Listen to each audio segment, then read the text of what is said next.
Iglesia ni Cristo, binuking na pala noon ni Kaeli Soriano patungkol sa mga trahedya at karumaldumal na ginawa ng Iglesia ni Cristo. Ayon nga mga idol kay Eli Soriano ay sinabi niya na ang Iglesia ni Cristo di umano ay sangkot sa mga pagpatay. Ang Iglesia ni Manalo may record ng mga pagpatay. Napatunayan sila talaga pumatay. May record niyan. Supreme Court's Report Annotated, Volume 339, August 28, 2000. Ang titulo ng kaso, People versus Abela o Abelia. May tatago niyo ba yan hanggang sa Supreme Court yung pagpatay niyo? Hindi ito basta-basta kwento lamang at hindi ito basta sabi-sabi lamang ng kung sino-sino.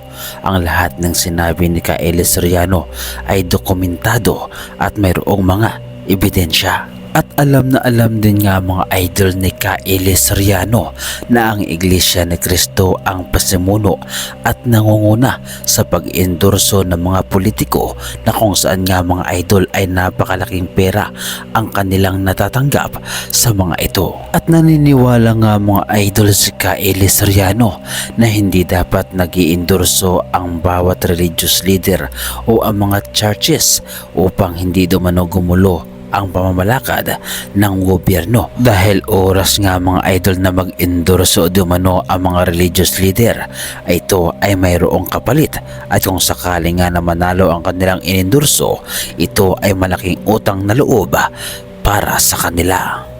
Sa pananaw ko po, hindi dapat mag-endorso. Unang-una, ayon sa konstitusyon, dapat tayo bumoto according to our conscience, hindi sa konsensya ng religious leader. At hindi mawawala ang corruption sa gobyerno habang may politics ng utang na loob sa bansang ito.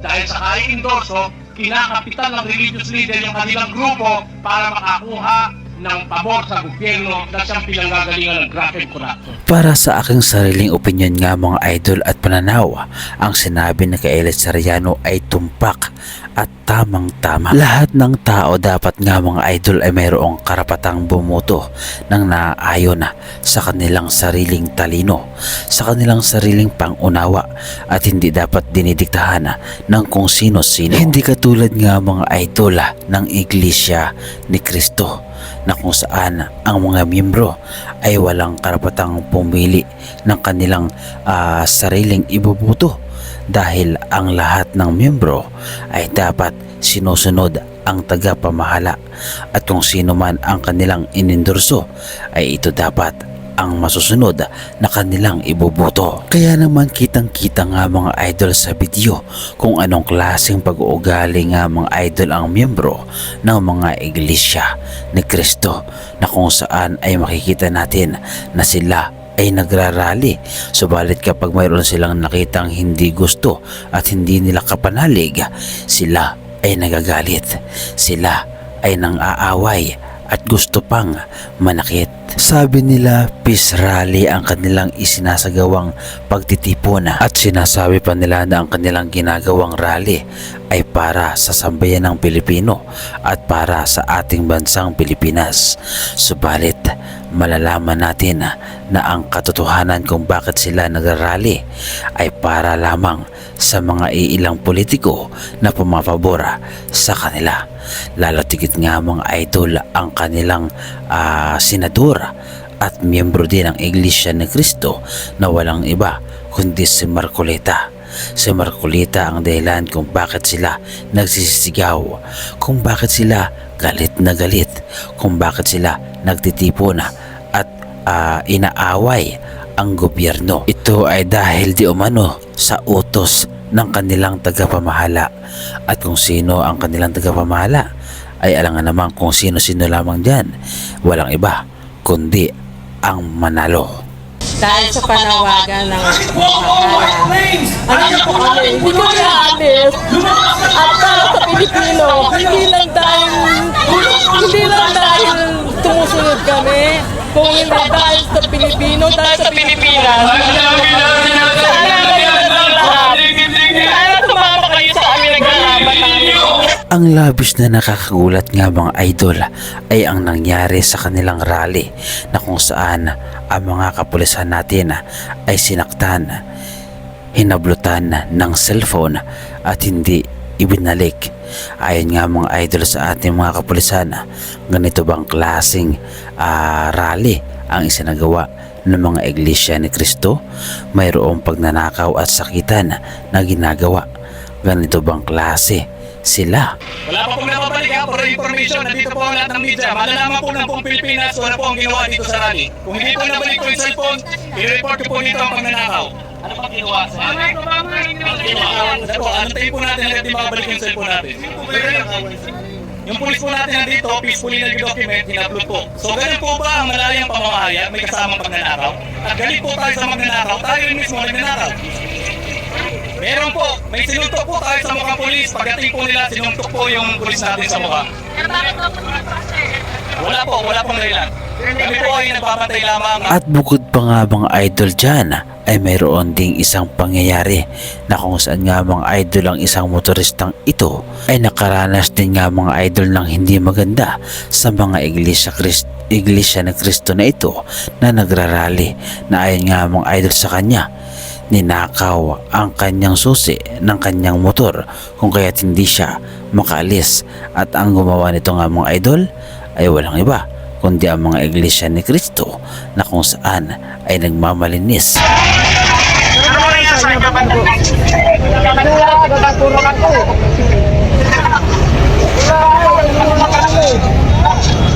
ba yung naglalaban namin? Bakit ganito? Tao na baka dito sa Pilipinas ah. Ano sa kanila? Gusto mo ba kakain?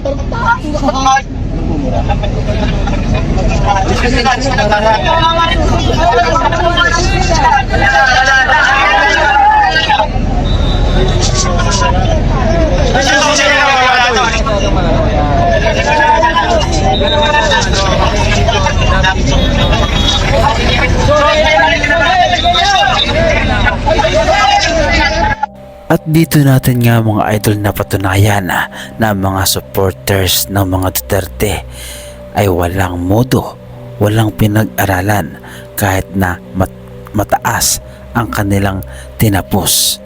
Subalit kung ang pagbabasihan natin nga mga idol ay ang pag-uugali, ay bagsak ang mga Duterte, bagsak ang mga DDS supporters. Kayo! BBM adik! BBM adik! BBM adik! BBM adik! BBM adik! Hindi kinaya! Bakit ayaw nung sumigaw? Sumigaw kayo! BBM adik! BBM adik! Bye! Bye! Bye!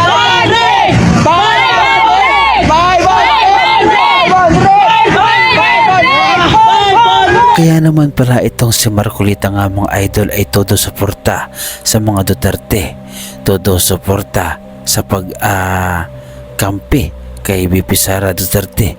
Ito ay dahil mayroon din silang utang na loob. Kaya naman pala gustong palitan ni Marcolita si Dr. Jose Rizal at ipapalit niya si Duterte. Baka dumating po ang pagkakataon. Baka dumating po ang pagkakataon, mapalitan si Dr. Jose Rizal. Baka ang maging national hero natin ay si Pangulong Duterte. Kaya naman pala galit na galit nga mga idol ang taga-suporta ni Marcolita, at galit na galit din nga mga idol ang mga iglesia ni Cristo. Ito ay dahil ang kanilang minamahal na senador ay malapit na palang makulong dahil sa mga kasong plunder. Sinampahan ang reklamong plunder at indirect bribery si Senador Rodante Marcoleta sa Ombudsman dahil sa pagtanggap umano ng regalong 75 million pesos. Kaya naman pala galit na galit itong si Marcoleta. Kaya naman pala ang lahat ng kasinungalingan ay kaya nilang gawin para mapagtakpan ang kanilang mga sariling baho. At para lamang nga mga idol malihis ang totoong isyu, ay binato nila si Pangulong Bongbong Marcos, at kay Pangulong Bongbong Marcos nila itinuon ang lahat, at ang sisi ay binato rin nila kay Pangulong Bongbong Marcos. Subalit ang lahat ng tao na sumusuporta kay Marcoleta ay totoong bulag, bingi at pipi dahil hindi nila nakikita ang totoong ugali ni Marcoleta. Ito ay dahil siguro sila ay Iglesia ni Cristo, kaya't kahit mali ang ginagawa ni Marcoleta ay tama para sa kanila ang lahat. Dito ako sa EDSA in support of Senator Marcoleta, baby! Hindi tayo papayag na aresto si Senator Marcoleta dahil lamang pinamunuan niya ang investigasyon laban sa flood control mess.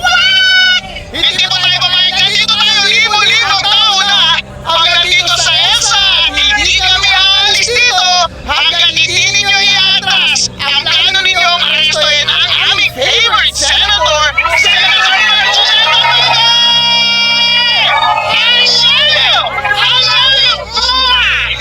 Ano ang masasabi ninyo mga idol sa isinagawang rally ng mga Iglesia ni Cristo na kung saan ay nagdulot ng matinding traffic? At dahil nga mga idol sa pag-araling ito ay nakita natin kung ano ba talaga ang totoong ugali ng mga miyembro ng Iglesia ni Cristo. Ano ang masasabi ninyo mga idol sa reaction video na ito?